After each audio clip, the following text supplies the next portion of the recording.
Pena que valga para que dejes de escucharnos. Ingresa a rcr.tv, la radio que se ve. El siguiente programa de opinión contiene elementos de lenguaje, salud, sexo y violencia que pueden ser escuchados por niños, niñas y adolescentes sin supervisión de sus madres, padres, representantes o responsables. RCR presenta Buen Provecho, una producción nacional independiente con certificado número 22388 para dar cumplimiento al artículo 14 de la Ley de Responsabilidad Social.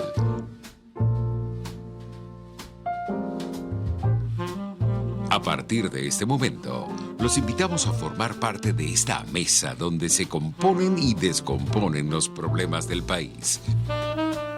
Buen Provecho con Thaís Peñalver. Estimados amigos de Buen Provecho, bienvenidos a este programa nuevamente. Les acompaña desde acá Neomar Hernández por Thaís Peñalver, que está, como ustedes lo saben, un poquito afectada de salud los últimos días, cumpliendo unos compromisos personales y va a estar de vuelta en un tiempo perentorio. Vamos a estar también el día de hoy con nuestra querida María Teresa Velandria, que ya está por allí. María Teresa, hola, ¿cómo estás? Hola, Neomar. Buenas tardes. Buenas tardes. Buen provecho para todos. Estoy en Bogotá. Como ustedes o como nuestros oyentes saben, mi tema de estudio y lo que estoy trabajando en mi tesis doctoral es la relación Venezuela-Colombia, y eso pues me hace venir a este país con alguna frecuencia para actualizarme, para investigar en las bibliotecas. Estuve por aquí en abril, justo antes de las elecciones, y ahora estoy después de las elecciones, entonces un poco pulsar también el clima político que hay con la juramentación del Congreso el próximo mes y la inauguración del nuevo mandato del presidente Duque, de manera que estamos por aquí por Bogotá. Muy bien, bueno, vamos a dar los créditos antes de comenzar, María Teresa. Así es. Nos acompaña hoy, como siempre, el equipo de trabajo de RCR, que encabeza en la gerencia general de la estación Jaime Nestares, en la gerencia de producción Wilix Arcaya, en la producción nuestra querida Juliet Córdoba, en los controles César González y conduciendo el espacio hoy María Teresa Velandria, quien les habla, Neomar Hernández. María Teresa. Un placer estar contigo. No, como siempre. Extrañando a Thaís, pero necesitamos que se mejore, que esté chévere, sí, que se recupere y que vuelva. Plenamente de acuerdo contigo, María Teresa. Podemos arrancar con el primer tema y vamos a hablar el día de hoy, en principio, de una reunión que van a sostener Vladimir Putin y Donald Trump en este mes, el 16 de julio. Van a encontrarse en Helsinki. ¿Cómo ves este acercamiento, Thaís? Parece que Trump, con el encuentro con Kim Jong-un y ahora con el encuentro con Vladimir Putin, parece que demuestra que, esto por supuesto, esto es muy somero, muy superficial, pero parece que no le demuestra al mundo que no le tiene miedo al cuero, ¿no? Cuando le toca reunirse con personajes que pueden ser un poco agrios o que le toca reunirse con personajes con los que tiene que discutir temas que no son tan amistosos. ¿Cómo tienes tú las expectativas con respecto al encuentro de Putin y Trump?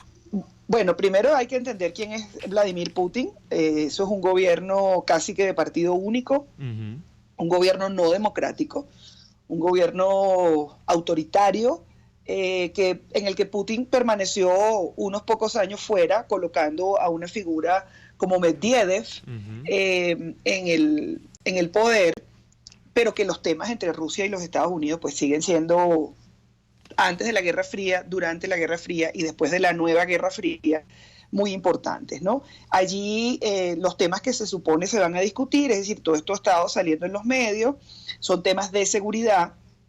Donald Trump ha planteado que no puede seguir financiando a los Estados Unidos exclusivamente a la OTAN, y le ha pedido a sus aliados de la Alianza Atlántica, de la Organización del Tratado del Atlántico Norte, que es una alianza que se forma justamente a raíz de la Segunda Guerra Mundial para la defensa colectiva de los intereses de los países de Europa y del Atlántico Norte. Y Donald Trump ha venido diciendo desde que inició su mandato que Estados Unidos no puede seguir financiando el propósito de la defensa colectiva, y le ha pedido a los estados de la Unión Europea que se involucren un poco más en lo que es esto y en el financiamiento, sobre todo, que es muy costoso. Estados Unidos tiene un montón de bases militares en Europa y eso hace que sea una tremenda oportunidad para Putin, quien ha venido expandiendo su zona de influencia, tratando de reconquistar los espacios perdidos después de la caída del muro de Berlín, y le pone en bandeja de plata al gobierno de Putin el hecho de que la Alianza Atlántica en este momento no esté tan fuerte como estaba en el pasado. Otro tema que creo que se va a tratar, y a lo mejor no, pero está allí gravitando sobre la reunión, es que Estados Unidos no reconoce la anexión de Crimea.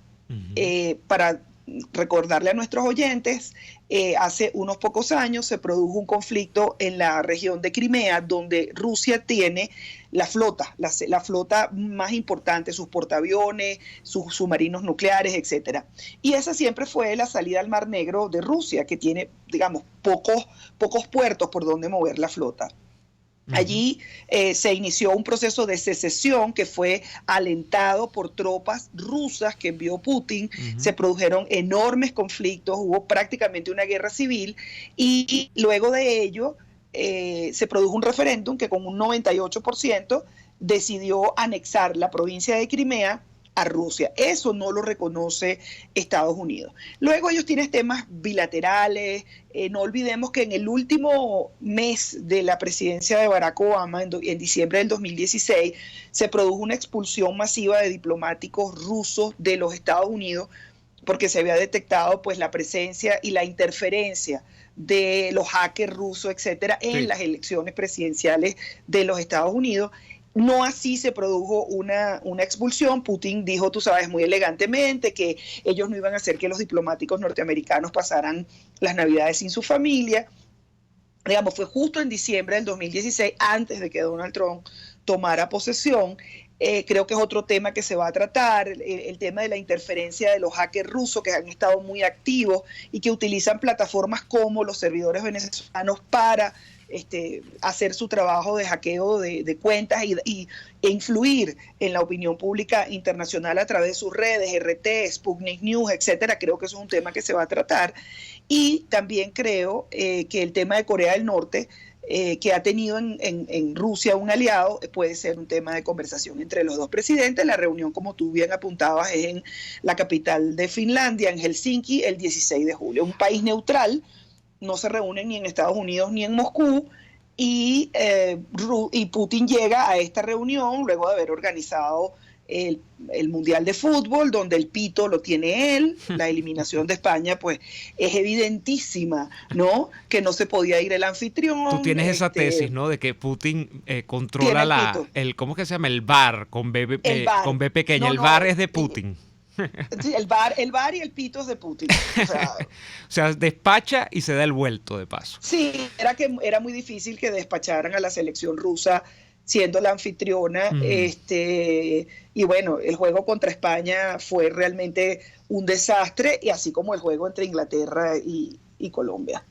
María Pero Teresa, bueno, podemos hablar de eso al final. Sí, me causa mucha impresión que entre el elenco de temas que tú has destacado que podrían tratar y que eventualmente son los que van a tratar Vladimir Putin y Donald Trump en Finlandia, no tocas el caso de Venezuela. Y es que justamente esa descripción que tú estás dando nos remite a un panorama en el que estas dos potencias mundiales, porque Rusia para lo bueno o para lo malo, y más para lo segundo que para lo primero, es una potencia mundial. Pero una potencia sin real. Sin bueno, plata. Ese es otro tema. Pero fíjate, en términos de territorio, en términos de las presiones geopolíticas que puede ejercer, pero tienen demasiados asuntos para ocuparse por encima del tema de Venezuela. ¿Es que acaso el tema de Venezuela es secundario? Además que podemos recordar que Vladimir Putin tiene ciertamente muchos intereses, sobre todo económicos y geoestratégicos, diría yo, de ubicación con el tema de Venezuela en Latinoamérica.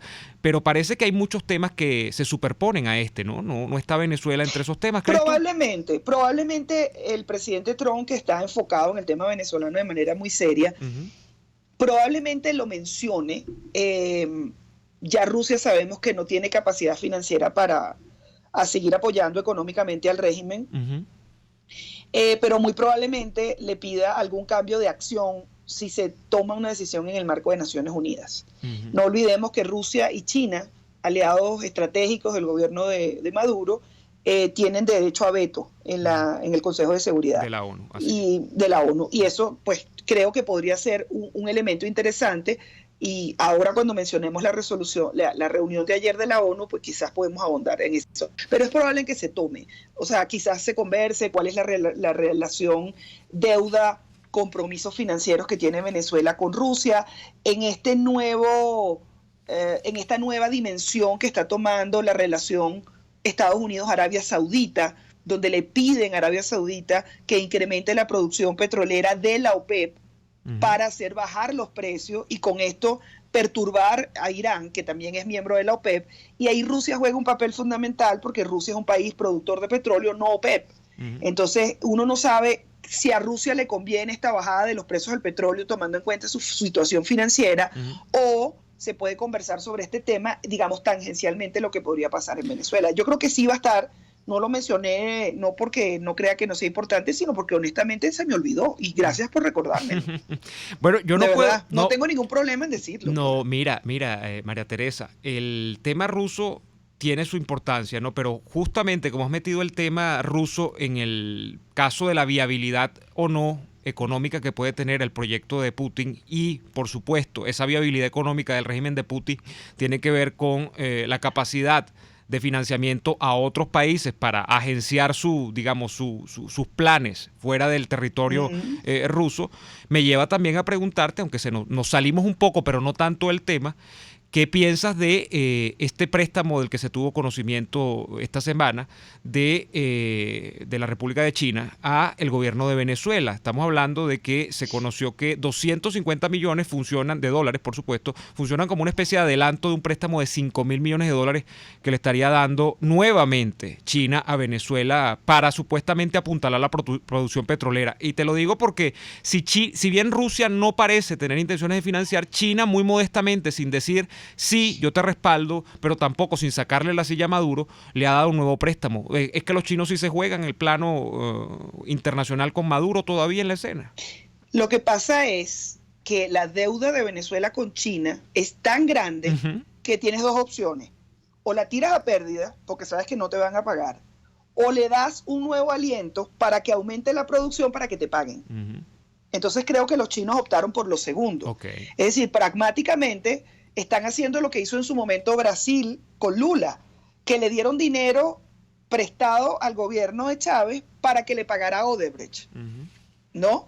Entonces esto podría ser una centrífuga, que es yo te doy dinero para que aumentes la producción, pero esa nueva producción no va a significar ganancias para el gobierno, sino que va a significar que me estoy garantizando el suministro de petróleo al cual tú te comprometiste, con lo cual no hay un ingreso real para Venezuela. Y aumenta el número aumenta el volumen del crédito que Venezuela le debe a la República Popular de China. No olvidemos que los chinos son absolutamente pragmáticos. Ellos hace algunos 5 o 6 años contrataron una consultoría para ordenar sus cuentas, es decir, ordenar las deudas que tienen en el mundo. Ellos financian países y no les importa qué tipo de régimen político tienen, de verdad. O sea, el tema de si son dictaduras, monarquías, democracia, eso a ellos los tienen sin cuidado. Tienen un exceso de capital que tienen que colocar, porque el dinero sin colocación es un dinero costoso. Entonces ellos necesitan prestar. Eso por una parte. Y por la otra, no olvidemos que hay toda una... Hay un tema con la deuda de Venezuela en las refinerías, en Citgo, la deuda con ConocoPhillips. Es decir, los tribunales de arbitraje están dando cuenta de que si Venezuela no cumple con sus compromisos, se va a quedar sin sus activos fundamentales, tales como Citgo, cuyo 49% está en manos de Rosneft, la empresa de petróleo rusa, y los chinos dicen, bueno, si esto se queda todo en manos de los rusos, ¿qué va a pasar con nosotros? De manera que creo que están actuando desde el pragmatismo económico y político, prefiriendo financiar un régimen que no tiene capacidad de pago, pero para que aumente su producción en un momento donde toda la OPEP está aumentando la producción, pero con una caída de los precios. Entonces, si tú no aumentas la producción, no puedes compensar la caída del precio. Entonces, creo que es un tema de equilibrio económico. Así es. Bueno, y evidentemente lo que trasluce de todo esto, María Teresa, es que hay intereses chinos y rusos, evidentemente. Yo no estoy diciendo ninguna iluminación divina aquí para que la gente diga, ay, qué genio son María Teresa y Neomar Hernández, pero hay muchos intereses y el juego pragmático es demasiado importante en Venezuela para cuidar lo poco o lo mucho que le quede de viabilidad económica a este país, porque lamentablemente la escena a la que nos remite todo esto que estamos comentando es más o menos a una Venezuela que es rematada por pedacitos y de la que cada quien quiere salvar su parte, ¿no? Y en eso creo que se inserta un poco tanto la política que tienen Vladimir Putin como la que tienen sobre todo los chinos con este préstamo que tú comentabas también hasta ese momento. Estoy de acuerdo. María Teresa, creo que tenemos que, nos queda un par de minutos, pero no me gustaría que el tema, vamos a asomarlo de una vez. El tema tan importante que implica que el Parlamento Europeo haya aprobado este jueves una resolución que dice así: pide a los miembros de la Unión Europea ayuda para la emergencia de Venezuela, Colombia, Brasil, que dice acá, para Venezuela, Colombia, Brasil o Perú, que sufren el éxodo de venezolanos que huyen de su país. Es decir, yo cuando leí este comunicado, María Teresa, a mí lo que me llamaba profundamente la atención es que se habla, creo que ya de crisis humanitaria, se habla de programas de asistencia, digamos, a los refugiados, si es que esta es la condición, o a los que están huyendo del régimen de Venezuela, y que esto tiene una importante también votación, ¿no? En términos numéricos es importante la votación que se da, la vamos a analizar, que dice mucho sobre la conceptualización que adquiere el régimen de Venezuela ya en la esfera de la Unión Europea, y número dos, cuál es el plan a seguir una vez que tienes diagnosticado el asunto de tal manera. Es decir, Venezuela es un gobierno que básicamente está impuesto al día de hoy por la fuerza, porque se desconoce además la tal elección del 20 de mayo, y en consecuencia nosotros proponemos esto y lo otro, que es lo que vamos a comentar a la vuelta de la pausa. Así es. Si te parece, María Teresa. ¿Cómo no? Con muchísimo gusto. Ya volvemos. Usted escucha Buen Provecho con Thaís Peñalver por RCR 750 AM. Son las 12:18. Sintonícenos a través de Periscope, @RCR750, la radio que se ve. Para tus celebraciones privadas, familiares, laborales o de graduación, te recomiendo el restaurante Lon Low. Acércate y pide tu presupuesto y ponle música, decoración, pasapalos, comida y más a tu celebración. Acércate y coordina para que tu celebración sea inolvidable y degustes exquisitos platos nacionales e internacionales. Avenida Teresa de la Parra en Santa Mónica, calle Rufino Blanco Fombona a la derecha después del centro comercial. Bar restaurante Lon Low, poquito, pero sabroso. RCR 750 AM, porque lo bueno une. Todos los sábados, RCR los invita a consultar al doctor político. Es toda la población venezolana la que debe asumir el tema de la pobreza, cargarse emocionalmente para efectivamente trabajar, buscar solución. Luis Enrique Alcalá es el doctor político que se aproxima a la política como arte de carácter médico. Todos los sábados a las 12 del mediodía, solo por RCR 750 AM. Porque lo bueno une. Los grandes temas se debaten en la mesa. Buen Provecho con Thaís Peñalver, @RCR750. Bien, de vuelta en Buen Provecho. Hoy María Teresa Velandia y Neomar Hernández tienen el gusto de acompañarles en este programa. María Teresa, leo palabras de la europarlamentaria Beatriz Becerra, vicepresidenta de la Subcomisión de Derechos Humanos del Parlamento Europeo. Beatriz estuvo de visita, entiendo, en Colombia. En la frontera. Sí, estuvo en la frontera con Cúcuta y estuvo en la frontera con Brasil con un grupo de europarlamentarios, digamos, constatando en primera persona la situación. El martes pasado la entrevistó María Corina en su programa y explicó pues, que ella estaba entrando justamente al debate de la resolución que se aprobó el día de ayer. Muy bien, ella constató, como tú dices, de primera mano lo que estaba ocurriendo en la frontera tanto con Brasil como con Colombia, y las palabras son estas: la crisis humanitaria en Venezuela es una operación política planificada. Y cuando se habla de operación política, básicamente, María Teresa, se está hablando de que, número uno, el gobierno de Nicolás Maduro no está exento de conocer todo lo que está ocurriendo. Es decir, hay gente que por acá se encarga como de presidente, como de recomendarle al presidente Nicolás Maduro que vea lo que está ocurriendo. Mire cómo salen los venezolanos por la frontera. O sea, como si el hombre tiene unas gringolas, pues, o si tiene una venda absoluta en los ojos y no se está dando cuenta de los ríos de gente que salen diariamente por la frontera venezolana con distintas partes del vecindario, ¿no? Pero eso en primer lugar. Y número dos, yo creo que fija una posición activa del Europarlamento, ¿no? Y esa posición activa quiero contextualizarla en cifras, porque entiendo que el informe ha hablado de cifras también. Fíjate, se habla de que en Colombia hay unas 800.000 personas que han huido en la última oleada, o las últimas mini oleadas que concatenadas constituyen una gran oleada de venezolanos hacia Colombia. En Brasil estima este informe, yo creo que se quedan cortos, pero estima este informe, de alguna manera muy técnico, que hay 50.000 venezolanos. En Perú, que es un destino que la gente diría, bueno, venezolanos yéndose a Perú, sí, 400.000 venezolanos, dice este informe, que tiene Perú. Y entonces lo que este informe insta es, uno, a los gobiernos de esos países a que tengan una actitud, digamos, comprensiva con toda esta emigración forzada que viven los venezolanos.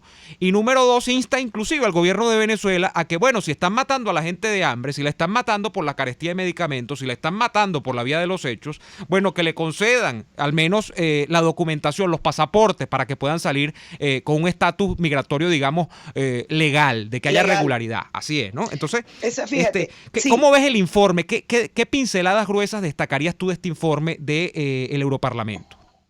Mira, primero, volvamos unos pocos tiempos atrás. En el 2014, en abril del 2014, María Corina Machado fue al Parlamento Europeo a explicar que venía una crisis humanitaria de proporciones de las que estamos viendo.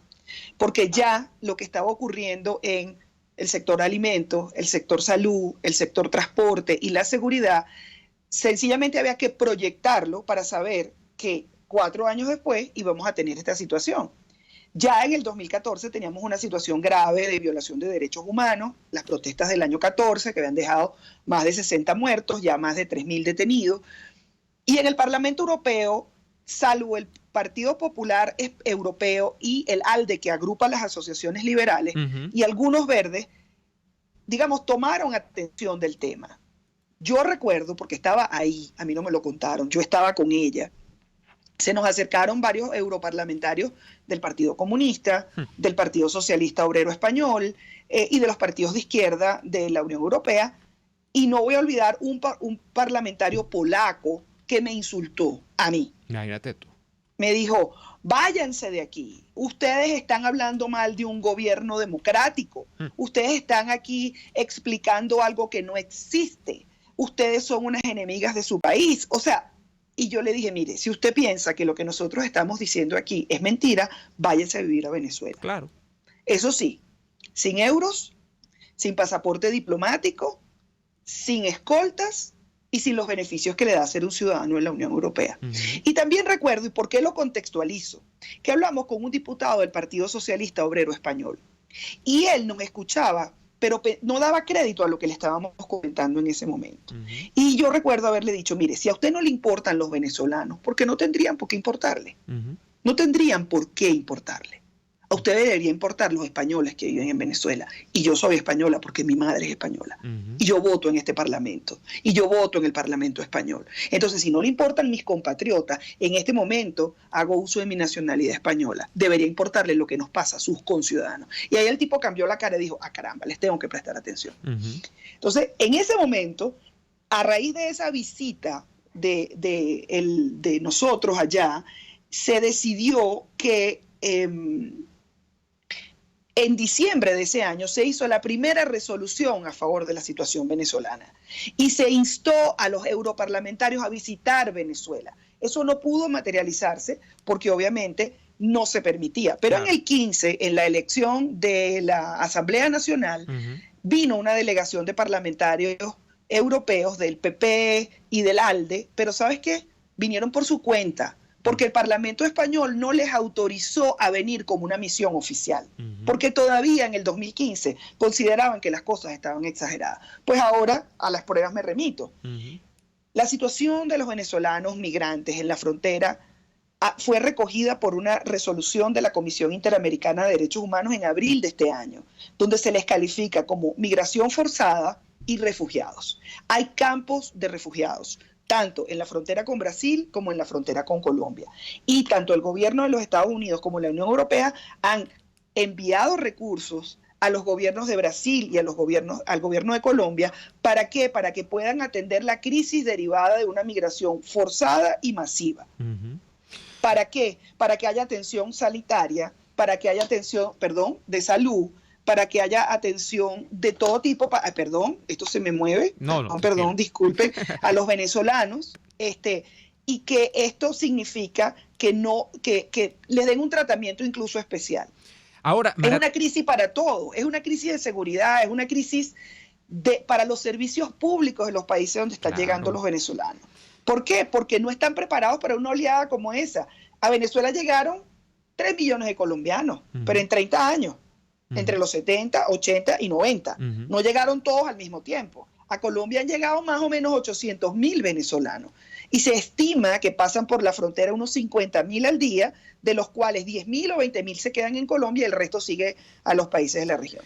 Ahora, solamente termino con esto. 455 votos a favor, 100 votos en contra, que ya sabemos quiénes son, Podemos y toda esta gente, y 29 abstenciones, que deben ser los países que se mantienen todavía un poco más neutrales. Claro. Pero es importante lo que ocurrió. Esto es una resolución que viene a reforzar las resoluciones que se vienen dando desde el año 2014 y que da cuenta de una crisis de proporciones nunca vistas en América Latina. María Teresa, entiendo que el informe destaca el papel que ha tenido el gobierno colombiano, que bueno, que deja de ser ahorita el de Santos y pasa a ser el de Duque, pero agosto, que ha tenido, al menos en las políticas o las intenciones, con respecto, o sea, hace como que un punto de honor de los colombianos con respecto a la actuación que han tenido otros gobiernos. Hay algo, bueno, sí, pero hay algo que resaltar Perú, que fue el primero. El primero que dijo facilidades migratorias, tarjetas de trabajo, etcétera, fue Pedro Pablo Kuczynski. Y después vinieron los demás. Que ya no está en el poder, por cierto. Que ya no está en el poder. PPK. Pero, ¿qué es lo que ha hecho Colombia? Y tú que estás allá, además tú conoces de Colombia muy bien. ¿Qué es lo que ha hecho Colombia que de alguna manera permita decir que el gobierno de Colombia ha tenido acciones loables con respecto a esta difícil situación que sufren tantos compatriotas? Bueno, yo creo que al gobierno de Santos no fue que lo hizo ganado a la voluntad de hacerlo de esa manera, porque todos sabemos cuál fue la actuación del gobierno de Santos hace 4 años. Es decir, mientras estaba en mitad del proceso de paz, miraba para el otro lado. Lo que pasa es que cuando la crisis se te viene encima y te están cruzando 50.000 personas por día en el paso legal del puente Francisco de Paula Santander y el puente Simón Bolívar, y te están pasando otras 5.000 por el puente por la zona fronteriza de Paraguachón, y están pasando otros cuantos miles por todas las trochas, ya tú tienes que tomar una acción. Entonces tú tienes 2 opciones. No puedes no se puede trancar la frontera entre Venezuela y Colombia. Son 2.200 kilómetros. O sea, ahí tú no puedes decir, no, bueno, vamos a cerrar los pasos fronterizos. No. Tienes que atender la emergencia, como lo hizo Venezuela. Nosotros tuvimos que hacerlo durante las peores épocas del conflicto en Colombia, y creamos una figura que se llamaba refugiados en tránsito. ¿Por qué? Porque los ciudadanos colombianos salían de su territorio, pasaban por Venezuela para ir a otra parte de Colombia, porque tenían que desplazarse internamente, pero no lo podían hacer dentro del mismo país. Entonces Colombia tuvo que enviar gente de migración a la frontera. ¿Por qué? Porque no es solamente están llegando venezolanos. De esos 800.000, hay por lo menos 150.000 que son colombianos, que vivían en Venezuela y que regresaron, y que se están haciendo estudios de cómo los tipifican, porque muchos colombianos dicen, bueno, pero si tú estás regresando a tu país, no te tienen que contabilizar como migración. No, sí tienes que hacerlo, porque son migraciones de retorno que tienen impacto en la seguridad social, en las plazas de trabajo, en los servicios de salud, en los servicios de migración. Es decir, sí hay un impacto. Y obviamente Colombia tenía que hacer algo para regularizar la situación de los venezolanos que están llegando, porque además esto es una oleada migratoria diferente, Neomar. Aquí llegaron a Colombia en el año 2002, entre el 2002 y el 2010, llegaron muchos profesionales y empresarios a montar negocio, a producir empleo, a generar condiciones laborales, a hacer inversiones, los empleados de PDVSA, los ingenieros. Luego llegó una segunda oleada de profesionales también que se integraron muy rápido al mercado colombiano, y luego esta tercera y cuarta oleada, que son personas que tienen oficios, probablemente no tengan profesiones, que le generan lo que tienen es desespero. Un problema. Lo que tienen es desespero. Es desespero, y obviamente Colombia tenía que atenderlo y lo ha hecho de una manera profesional, eficiente, eficaz y que está dando resultados. Eso hay que reconocerlo. Fíjate que entre el qué hacer que dispone el Parlamento Europeo, y esto es lo que también un poco deja entrever Beatriz Becerra, hablan de una asistencia humanitaria, y este es un tema espinoso porque asistencia humanitaria le suena a uno a billete, y uno dice, bueno, me imagino que habrá recursos que van a canalizar a atender a estas personas que están en distintos países del sur del continente, a ver cómo se mejoran un poco sus condiciones de vida mientras la situación de Venezuela se resuelve. ¿Quién va a canalizar? Estoy en lo correcto, o sea, se está hablando es de dinero, de que va a haber un financiamiento con algunos programas de atención. A las personas. O sea, se le está dando ¿qué se va a hacer dinero allí? No, el ayuda humanitaria que se aprobó tanto en Estados Unidos como en la Unión Europea es para atender la situación migratoria de las personas que llegan. O sea, hay personas que están llegando, como lo acaba de anunciar los cascos blancos que están en la frontera con Cúcuta, en la frontera de Cúcuta con Venezuela. Por ejemplo, están llegando los niños desnutridos. Entonces, ¿qué haces tú con un niño desnutrido? Se convierte en un problema para la seguridad social, porque tienes que darle alimentación. Entonces, esa atención, esa asistencia humanitaria va directamente a esos sitios de impacto donde está llegando la gente. Primero, tienes que darle comida. La gente viene a comer. Tienes que darle documentos, es decir, tú tienes que saber cuál es su condición, si su documento es válido, si no es válido, en qué condición está migrando, cuántas personas son sus hijos, son sus sobrinos. Es decir, tú tienes que darle una atención al migrante para la cual no tenías los recursos dentro de tu propio presupuesto. Entonces, esa asistencia humanitaria de la Unión Europea y de Estados Unidos va justamente ahí, a los campamentos de refugiados. ¿Para qué? Para poder pagar los médicos que están allí, los cascos blancos que viajaron desde Argentina y otros países, es como un médico sin fronteras, que lo conocemos muy bien en África, pero en esta situación se llama cascos blancos. Tú tienes que darle alimentación, tú tienes que proveerles de algún tipo porque hay personas que están migrando prácticamente sin nada, no tienen ropa, no tienen nada. Entonces tú tienes que darle algún tipo de asistencia, por lo menos establecer si esta persona se quiere quedar, hacia dónde va a ir. Y todo eso es plata, es decir, todo eso es dinero. Claro. Una vacuna es dinero, una hidratación para un niño que está desnutrido es dinero, una madre que da luz en la frontera, eso tiene un gasto, es decir, el médico, los guantes, el material desechable, es decir, esa ayuda humanitaria está yendo hacia allá. ¿Para qué? Para que los gobiernos que están atendiendo la crisis tengan recursos adicionales que puedan ser destinados para eso. Porque los gobiernos de nuestra región suelen tener partidas presupuestarias, pero no para una emergencia de este tamaño. Claro. Y allí apunta, no a darle dinero a la gente. Esto no está dirigido a que le den a una persona, a menos que una parte de esa ayuda humanitaria los gobiernos la destinen como para un seguro de paro, un seguro de desempleo. Más o menos imagínate lo que ocurre en España, que tú te inscribes y te dan una cantidad de dinero hasta que tú consigas trabajo. Eso debe estar planteado. Ahora, ya vamos a redondear este tema, María Teresa, y la pregunta del millón con el tema de la Unión Europea y esta última resolución que sale, la visita de Beatriz Becerra y de los otros europarlamentarios a constatar la situación directamente en caliente, en las fronteras. La pregunta del millón es, una vez que usted ha dicho que usted desconoce las elecciones del 20 de mayo, donde Nicolás Maduro asimismo se ha arrogado la potestad de decir que él va a mandar en Venezuela 20 años, que iba a decir yo, imagínese usted, sape gato, 6 años más, donde usted ha dicho que la situación a la que está sometida la población venezolana es de pavor y usted está haciendo que sus connacionales huyan del país. Huyan, porque eso es lo que están haciendo. Usted ha dicho que la situación de esos que huyen ni siquiera es de que se están yendo porque se sienten medio mal con el gobierno, porque son de oposición, porque les molesta y porque quieren buscar a ver si medio mejoran sus condiciones de vida en otra parte. No, es que huyen porque literalmente los están matando. Eso es más o menos lo que trasluce todo esto. Usted ha caracterizado un régimen del horror, y una vez que usted ha caracterizado un régimen del horror, Yo estimo, María Teresa, que las posiciones del Europarlamento se van a seguir recrudeciendo en cuanto a la definición de lo que ocurre en Venezuela para Maduro. ¿Qué implicaciones tiene eso en la política real? Porque lo que todos los venezolanos se preguntan es, bueno, ¿y ahora qué? Entonces podemos leerlo en clave de que van a incrementarse las sanciones, el camino de las sanciones va a seguir, se va a ir a una acción adicional. Por ejemplo, yo siempre pongo este ejemplo, ¿no?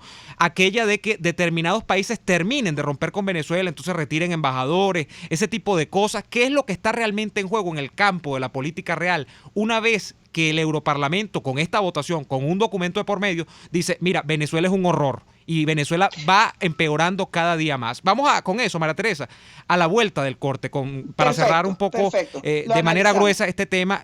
Venimos ya porque lo unimos con la resolución de la ONU del día de ayer también. Muy bien. Creo que apunta hacia eso. Muy bien, vamos a ir entonces a la pausa y ya venimos María Teresa Velandria y Neomar Hernández en esta emisión de Buen Provecho. Usted escucha Buen Provecho con Thaís Peñalver por RCR 750 AM. Son las 12:38. Puedes seguirnos en nuestras redes sociales. En Twitter, @RCR750, la radio que se ve. K-Export trae tu envío o carga desde USA hasta Panamá o Venezuela, o desde Panamá a Venezuela, y te la lleva a cualquier parte del territorio nacional. Los martes y viernes son los envíos aéreos, pero los jueves salen los envíos marítimos. Para contactarlos en Venezuela, llama al 0241-775-5575 o escribe al correo info@kexport.net. K-Export, déjalo todo en nuestras manos. RCR 750 AM, porque lo bueno une. Cuando nos toca trabajar por cuenta propia, nos damos cuenta que formamos parte de la economía de carne y hueso. Emprendedores, trabajadores de la economía informal, comerciantes, historias e interrogantes que quedarán al descubierto con Román Ibarra y Rolando Padilla. Por cuenta propia, la economía de carne y hueso. Todos los sábados, a partir de las 9 de la mañana, por RCR 750 AM. Les estamos presentando Buen Provecho con Thaís Peñalver, solo por RCR 750 AM. De vuelta en Buen Provecho. María Teresa, quedaba este tema en el aire y es qué implicaciones tiene este comunicado de la Unión Europea, y tú lo querías concatenar con lo que también se está discutiendo en la ONU sobre el caso de Venezuela. Adelante, María Teresa. Mira, esto tiene unas implicaciones económicas, sociales, financieras, políticas y diplomáticas. Es decir, los países de la Unión Europea están actuando como un bloque de 28. Eso no es poca cosa. O sea, cuando el Parlamento Europeo pone sanciones a funcionarios del régimen, no es que es el Parlamento Europeo en abstracto, son 28 países donde te congelan cuentas, te congelan propiedades, y además están colaborando de manera activa con las solicitudes de detención de venezolanos involucrados en lavado de dinero y en otras actividades ilícitas que está haciendo el gobierno de los Estados Unidos. En España ya han detenido varios y eso va a seguir ocurriendo. Con lo cual hay una cooperación no solamente política, sino de inteligencia y de seguridad. Así que creo que vienen acciones mucho más contundentes. Ayer en la ONU también se discutió el informe que presentó el Alto Comisionado de Naciones Unidas para los Derechos Humanos, que es un informe que viene a complementar el informe de la Organización de Estados Americanos, donde no queda duda de la Comisión de Crímenes de Lesa Humanidad. Este se discutió ayer en el Consejo de Derechos Humanos ante la protesta enérgica, por supuesto, de Venezuela y de Bolivia, que impidieron, o sea, querían impedir que se leyeran las conclusiones. Ese nuevo informe que se discutió ayer contó con el voto de 53 países de Naciones Unidas, de los cuales están 12 de América, 28 de la Unión Europea, 8 europeos no comunitarios, es decir, que son Europa pero que no pertenecen a la UE, más 5 países de Asia. Es decir, la situación para el régimen con los informes de derechos humanos, más esto del Parlamento Europeo, más el de la OEA, dan cuenta de que, y además, no lo comentamos, la resolución del Parlamento Europeo dice que apoyan la solicitud de la apertura de una investigación, ya de un caso en la Corte Penal Internacional. Así que esto ya no lo detiene nadie porque en algunos momentos de transición política hay algunos líderes políticos del chavismo que podrán tener algún tipo de participación, pero aquellos que están involucrados en los crímenes de lesa humanidad, no importa dónde se metan, eso no prescribe. Y la Corte Penal va a abrir el caso, porque ya no es solamente la denuncia que se documentó por las ONG, es el informe de la OEA respaldado por los países de la OEA, es el informe de la OEA respaldado por presidentes y es el informe de la OEA y de la ONU respaldado por la Unión Europea. O sea que creo que vienen cosas gruesas. Quería concatenarlo con eso, pero no quería que se nos acabara el programa de hoy, Neomar, sin hablar de las elecciones presidenciales de México. Mira, y antes de que vayamos a México, porque como México representa a ojos de Venezuela, para mucha gente, y por supuesto hay muchos comentarios, pero para mucha gente representa, lo ve muy, muy rápido y dice, bueno, ahora lo que ganamos fue un enemigo en vez de un aliado, en términos de la correlación de fuerzas internacional con respecto a la lucha o hacia el vector de la democracia en Venezuela. Este es uno que resta, este es uno que no suma, y aún el hombre no ha asumido, pero el gobierno, pero es más o menos la orientación que mucha gente le da a esto, la lectura. Leo hoy, nos madrugan con esta noticia, María Teresa, que la Asamblea Nacional del Ecuador, que así se llama también allá, el Parlamento ya se llama Asamblea Nacional, exhorta al Ejecutivo del país a calificar de crisis humanitaria lo que existe en Venezuela. Y lo hacen básicamente porque dicen que se debe resguardar la integridad de los ecuatorianos, que son muchos, que están en Venezuela. 300.000. Muchísimos ecuatorianos. Entonces, esto lo comento porque con Lenín Moreno se pensaba que, todo estaba atado y bien atado en términos de más o menos sostener la política exterior con respecto a Venezuela que tenía Rafael Correa. Pues tan no es así, que esta semana nos hemos enterado, María Teresa, de que a Correa lo están persiguiendo y lo van a buscar enjuiciar por todos estos casos que parece que les jurungaron todas las arcas y cuando al final no consiguieron nada dijeron, bueno, vamos a agarrarlo como agarramos al Capone, así sea por lo chiquito. Y a Correa lo agarran porque, entiendo, estaba involucrado en la desaparición de un periodista. Sí, ni siquiera es por corrupción, como toman a Glass primero, no, sino que la cosa se va por ahí. Entonces, interesantísimo, ¿no? Lo de Lenín, como que Lenín como que arma. Pero es que están pasando cosas interesantes en el Ecuador. Y solamente digo, como dijo nuestro querido Oscar Vallés, se busca un nuevo socio para el Grupo de Lima. Porque, ¿qué pasa? Ecuador, en la última votación de la Organización de Estados Americanos, en la Asamblea General, se abstuvo de votar a favor de la resolución que finalmente obtuvo los votos necesarios, ¿no? Pero se abstuvo.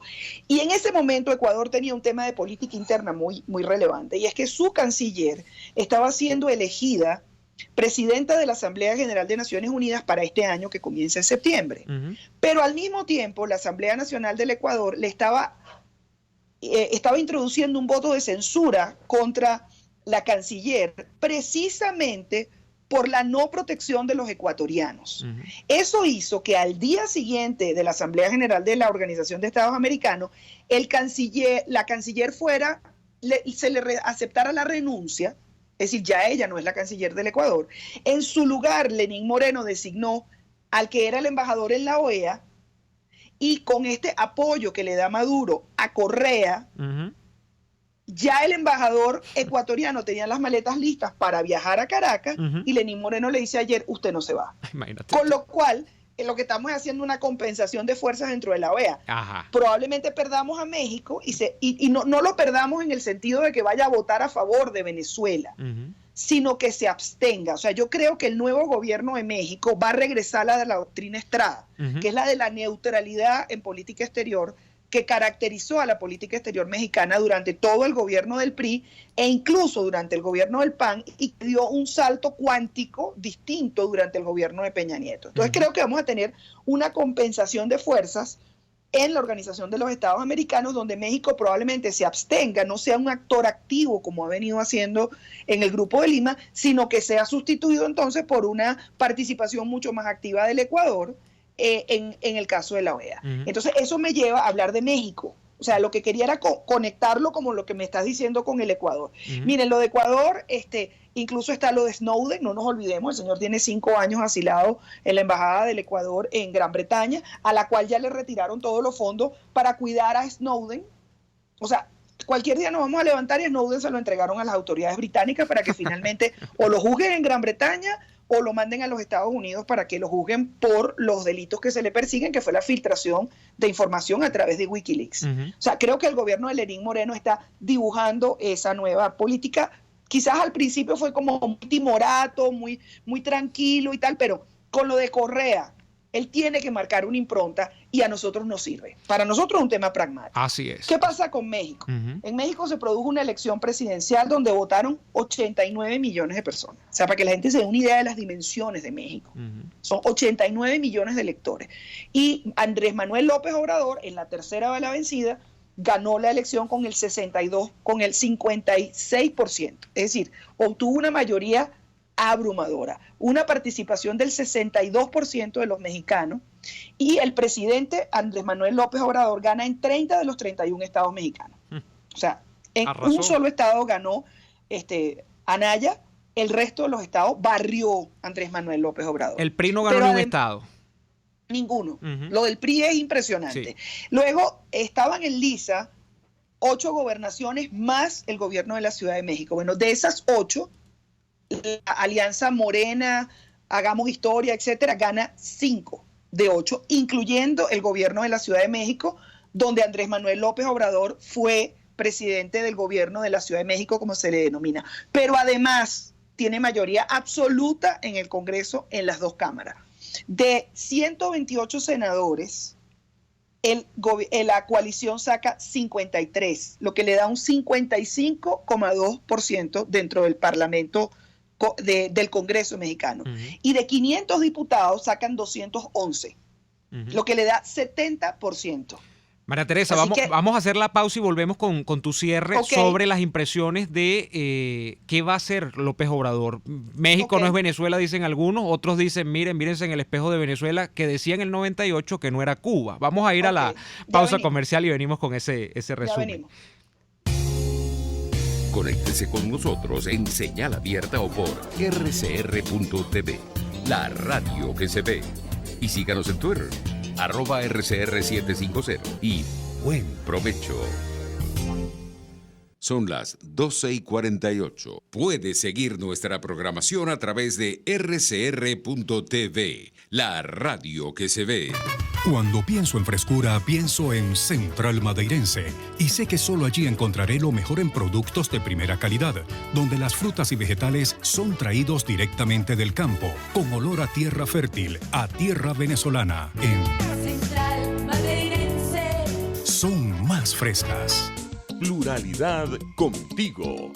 Respeto contigo. Responsabilidad contigo. Libertad contigo. Estamos contigo y punto. De lunes a viernes a la 1 de la tarde. Contigo. Solo por RCR 750 AM. Porque lo bueno une. Los grandes temas se debaten en la mesa. Buen provecho con Thaís Peñalver, @RCR750.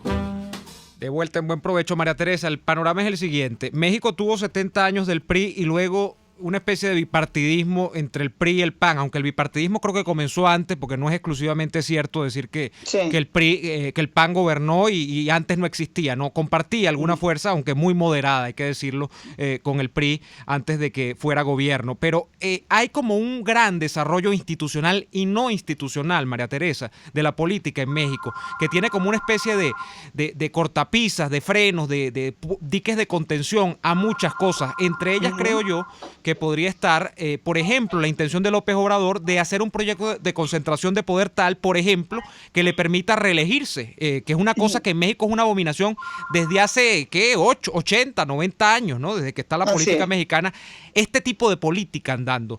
¿Tú crees que López Obrador tenga la capacidad real de convertirse en otra estrella fulgurante, por ejemplo, el proyecto del Foro de Sao Paulo, al estilo de Chávez? ¿O crees que esto es un poco descabellado? Bueno, si juzgamos por los dichos de quienes lo felicitaron, lo están viendo como el nuevo líder del Foro de Sao Paulo. Pero, a ver, mira, el proyecto 18, como se llama, el plan de gobierno de Andrés Manuel López Obrador, tiene 461 páginas. Dios mío. Yo me lo leí. Ajá. Porque para poder opinar, uno tiene que leer. Él plantea una serie de reformas constitucionales bien importantes. No toca el tema político, es decir, dentro de las reformas que están en el proyecto, no hablan de cambiar el periodo presidencial, de colocar reelección. No olvidemos que México es un gobierno de 6 años sin reelección. Él no habla en ninguna parte del proyecto, salvo que cambie de opinión, y como tiene esta mayoría que te acabo de mencionar, importante en el Congreso. Él habla de reformas en el sistema educativo, de reformas en el tema fiscal, en el tema económico.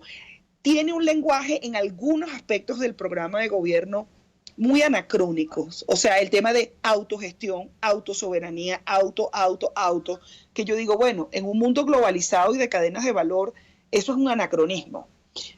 Habla, por ejemplo, de quizás revertir el plan por México en el tema de la industria petrolera.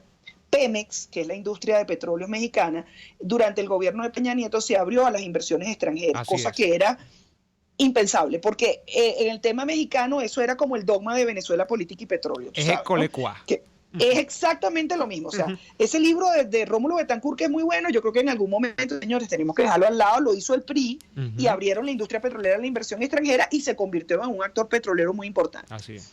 Ellos dicen que eso tienen que volver a la inversión, pero no hay dentro del programa de gobierno nada que indique que él pretende cambiar